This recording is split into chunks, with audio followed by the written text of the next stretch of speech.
전 무주군수 측근이 광산 개발에 깊이 관여해 산림을 훼손하고 개발 자금을 세탁해 가져갔다는 의혹을 받고 있습니다. 정부 예타 면제로 전북의 국제공항이 들어서게 됐지만 공사 기간이 너무 길고 규모도 축소돼 추가 노력이 요구되고 있습니다.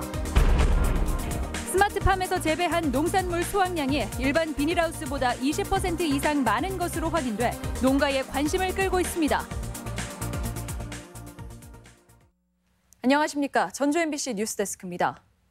무주군이 때 아닌 비선 실세 논란으로 시끄럽습니다. 누군가 군정을 농단했다는 건데요.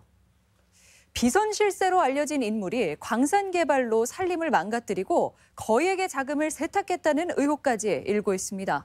단독 보도 조수영 기자입니다. 무주군의 한 야산입니다. 희토류와 같은 희소 금속이 나온다며 개발이 이루어진 곳인데 지난해 갑자기 채굴이 중단됐습니다. 이곳은 무주군으로부터 어떠한 개발 허가도 나지 않은 구역인데 개발업자들이 수많은 돌들을 쌓아놔 산림이 심각하게 훼손된 상태입니다. 개발행위하고 저희 산지관리법 위반, 국토법하고 저희 산지관리법 위반으로 해가지고 고발을 했습니다. 그런데 산림을 훼손해 실형을 선고받은 개발업자는 취재진에게 뜻밖의 이야기를 꺼냅니다.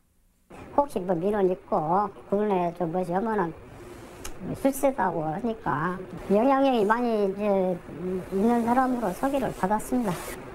여러 정계 쪽이나 이런 쪽을 많이 알고. 광산 개발업자가 언급한 박모 씨는 모 국회의원 보좌관 출신으로 전임 황정수 무주군수의 선거운동을 가까이서 도와 군수의 측근으로 불렸던 인물입니다. 군의회와 공무원 노조는 지난해 각종 이권에 개입한 군수 비선 실세로 박 씨를 지목하며 의혹을 제기하기도 했습니다. 각종 이권에 개입한 서류 이런 것들 접하고 제가 굉장히 좀 놀랐는데요. 앞으로는 이번 사건이 경찰에서 철저하게 수사를 해서 다시는 이 무주군에서 이런 일이 없었으면. 실제 박 씨의 이권 개입 정황은 곳곳에서 드러납니다. 광산 개발이 이뤄진 곳의 임야 대장, 재작년 10월 소유권이 개발업자에서 송파구에 사는 김모 씨로 바뀌는데 김 씨는 박 씨의 아내였습니다. 가족 앞으로 대의갖고 있으면은 토속 채취 허가 내리가 용이하고 편리하니까 그렇게 할란다라고 돌려주라고 하더라고요. 이뿐만이 아닙니다. 개발업자는 박 씨의 자금 세탁 의혹도 제기합니다.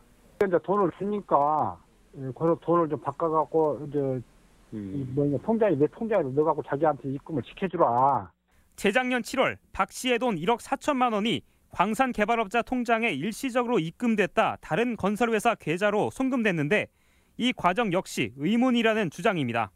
보좌관 경력 외에 별다른 직업이 없던 박 씨가 어떻게 수십억 대 부동산을 사들이고 광산에 투자했는지 무주 지역에 의혹이 증폭되고 있습니다.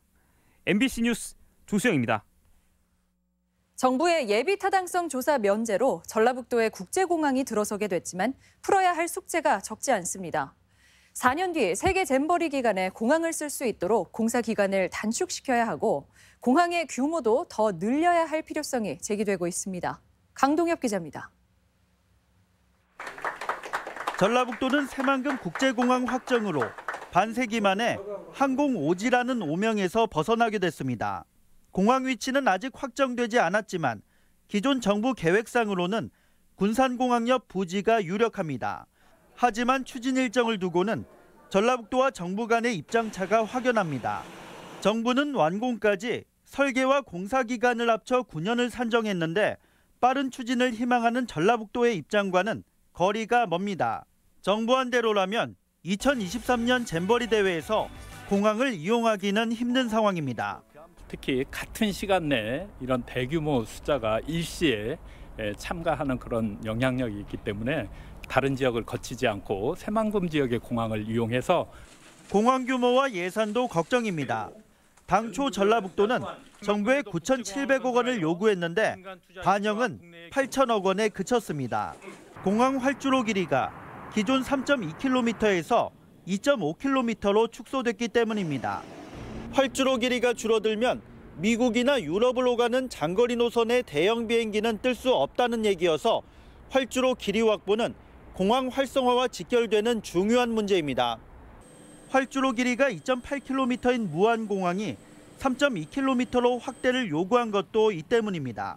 지금 현재로서는 규모를 그렇게 크게 안 와도 가능하겠다라는 이런 판단에서 지금 결정이 됐던 것이고요. 규모가 확대될 수 있도록 새만금 국제공항이 반쪽짜리 공항으로 전락하지 않도록 정부의 책임 있는 자세가 요구되고 있습니다. MBC 뉴스 강동엽입니다. 부안 변산 앞바다에는 요즘 제철을 맞은 홍합 채취가 한창입니다. 홍합 양식장이 들어선 지 1년여 만의 일인데요. 어민 소득 증대에도 도움이 되고 있습니다. 임홍진 기자입니다. 부안 어촌계 회원들이 채취선을 타고 차가운 겨울바다에서 아기 주먹만한 홍합을 연신 건져 올립니다. 10헥타르에 이르는 홍합 양식장은 지난 2017년 11월에 처음 조성됐으며 이후 산란과 성육 과정을 거쳐 채취 단계에 이르렀습니다. 7개 어촌계는 공동 법인을 설립해 친환경 소재를 사용한 양식법과 첨단 기계를 도입해 일손을 더는 효과를 봤습니다. 우리 장목반이나 여러 위원님들이 협조하에 한 결과 지금 대풍을 이루어서 저희들은 아주 기분 좋게 생각하고 있습니다. 또 전라북도의 시군 특화 사업 공모에 선정돼 3억 5천만 원의 보조금을 받았습니다. 부안 양식장은 새만금 방조제로부터 2km가량 떨어져 있어 염분 농도가 적당하고 식물성 플랑크톤도 풍부해 최적지라는 평가입니다. 해수 유통으로 인해서 뻘도 좋고 염도가 적정 수준이어서 먹이 사슬이 풍부해서 어민들은 올해 많게는 600톤까지 생산해 6억 원가량의 소득을 기대하고 있습니다. 홍합은 철분과 칼륨 등 다량의 미네랄이 함유돼 있어 단순 양식을 넘어 가공과 유통으로 이어지는 6차 산업 품목으로도 기대를 모으고 있습니다. 저희 부안군에서는 홍합 6차 산업이 성공할 수 있도록 양식 어장도 더 지속적으로 확대할 것이며 더 부가가치를 증대될 수 있도록 수산자원 고갈로 어려움을 겪어온 부안 어촌 마을이 홍합 양식의 성과로 모처럼 분주한 겨울을 나고 있습니다. MBC 뉴스 임홍진입니다. 스마트팜에서 재배한 농산물의 수확량이 일반 비닐하우스보다 20% 이상 많은 것으로 확인됐습니다. 농촌진흥청이 운영해온 시범 농장에서 나온 결과인데 농가들의 관심을 끌 전망입니다. 유룡 기자입니다. 전국에서 찾아온 농민들이 스마트팜의 특장점에 귀를 기울입니다. 손안의 휴대기기로 냉난방을 조절하고 일조량에 따라 그늘막도 펼쳤다 접었다를 마음대로 할 수 있습니다. 시바르당 딸기 생산량이 7,500kg으로 전보다 25% 늘어났고 소득도 34%가 향상된 것으로 조사됐습니다. 특품 생산 비율이 20% 이상 높아져 높은 가격을 받을 수 있고 경영비가 24% 절감되는 것으로 나타났습니다. 노동력이 첫째 감소되고 정밀적인 양액 관리를 통해서 생산성이 한 25% 정도. 농촌진흥청이 추진하는 스마트팜은 한국에 적합한 단동형 비닐하우스에 최신 기술을 접목하는 것. 남원 지역 9개 시범 농가가 참여 중인데 농업기술센터로 농가별 생육 정보가 취합돼 오작동에 대한 체계적인 관리를 받을 수 있습니다. 농업인들이 관리하시는 농장에 대한 정보를 같이 공유하면서 최적의 환경 관리를 할 수 있는 모니터링 시스템을 구축하고 있습니다. 농진청은 올해 58억 원의 예산으로 딸기뿐 아니라 토마토, 참외, 국화 등으로 스마트팜 품목을 확대해 나간다는 계획. 일손 부족에 시달리는 농촌에 새로운 기회가 될 수 있을지 주목됩니다. MBC 뉴스 유룡입니다. 수출 증가폭이 크지 않을 것이라는 우려 섞인 전망이 나왔습니다. 무역협회에 따르면 타 지역 수출로 잡히던 태양광 원료 등 정밀 화학 원료가 도내 실적에 산입되면서 지난해 전북 수출은 전년 대비 24.1% 증가한 78억 3천만 달러로 최종 집계됐습니다. 하지만 자동차 수출이 24.3% 감소하는 등 주력 산업 부진과 베트남 수출 감소로 올해는 3.6% 신장한 81억 1천만 달러 수준에 그칠 것으로 전망했습니다. 전라북도가 한국농수산대학 분교 추진에 불편한 반응을 보이고 있습니다.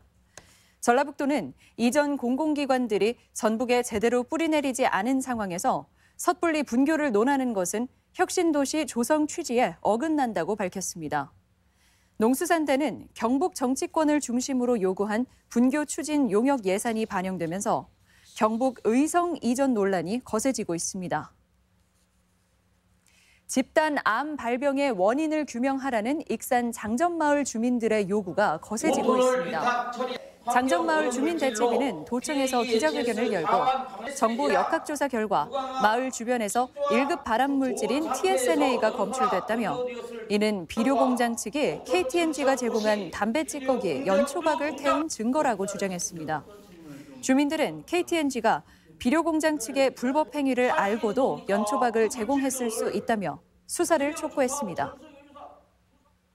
오늘의 간추린 뉴스입니다. 송성환 도의장과 의원, 사무처 직원들은 전주 서부시장을 찾아 온누리 상품권으로 제수용품을 구입하고 전통시장 이용 캠페인을 벌였습니다. 전주 상공회의소도 전주 신중앙시장에서 장보기 행사를 진행했습니다. 전국적인 명소가 된 전주 남부시장 야시장이 설 연휴 연장 운영됩니다. 남부시장 야시장은 평소 금요일과 토요일에만 운영되지만 이번 주에는 금요일부터 일요일까지 사흘간 개장합니다. 군산지방해양수산청은 귀성객들을 위해 금요일부터 특별 수송 대책을 추진합니다. 해수청은 이번 설에 3,500여 명이 군산 지역 섬으로 귀성할 것으로 보고 비상근무에 나설 예정입니다. 전북예양운동본부가 정부의 새만금 국제공항 예비 타당성 조사 면제를 환영했습니다.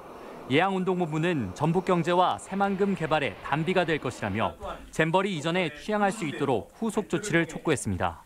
간추린 소식이었습니다.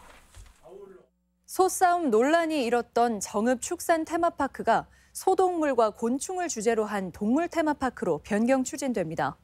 정읍시는 어제 주민 설명회를 갖고 논란이 된 소싸움을 없애고 동물 놀이터나 조류 체험장으로 테마를 바꾸기로 했습니다.